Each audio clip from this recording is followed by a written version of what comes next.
अब हम बात करेंगे क़ुरबानी के अहकाम के बारे में। तो असल में क़ुरबानी क्या है, हमने इसके बारे में बात कर ली कि ना अल्लाह तक खून पहुँचता है, ना गोश्त पहुँचता है, मगर तुम्हारा तक़वा अल्लाह तक पहुँचता है, और ये सुन्नत इब्राहीमी है।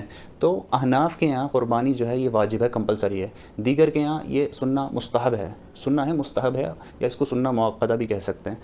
तो ये पहली चीज़ ये है कि जो क़ुरबानी है, अगर कोई नमाज से पहले करता है, ईद की जो नमाज़ है उससे पहले करता है, तो उसकी क़ुरबानी नहीं मानी जाएगी। हदीस में आता है, नबी सल्लल्लाहु अलैहि वसल्लम फरमाया, मन काना ज़बह क़ब्ल अस्सलाती फ़लयुइद, कि अगर कोई नमाज से पहले ज़बीहा करता है तो उसको चाहिए कि उसको दोबारा करे, यानी कि वो उसको मानी नहीं जाएगी वो क़ुरबानी जो नमाज से पहले करता है।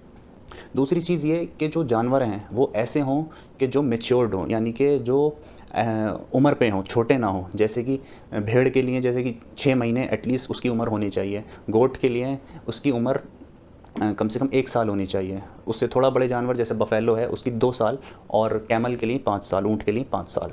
तो वो मैच्योर होने चाहिए जानवर। और फिर जो जानवर हैं, तीसरी चीज़ ये कि वो उनके अंदर किसी तरह का डिफ़ेक्ट ना हो।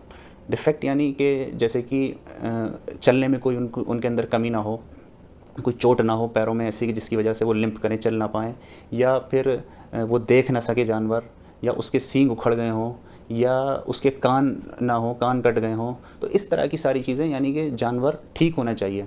तो जानवर के अंदर कोई किसी भी तरह की कमी नहीं होनी चाहिए।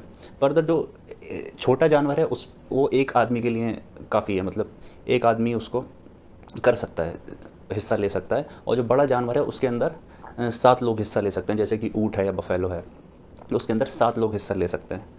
और पहले दिन जो है यौमुन नहर, जो पहला दिन है यानी कि 10 तारीख़, उस दिन ही ज़िबा करना जो है अफ़ज़ल है। हालांकि उसके नेक्स्ट 3 डेज़ मगरिब से पहले पहले, यानी कि 11, 12, 13 की मगरिब से पहले पहले अगर करेंगे तो वो यही क़ुरबानी होगी ईद की, वरना उसके बाद फिर वो नहीं मानी जाएगी।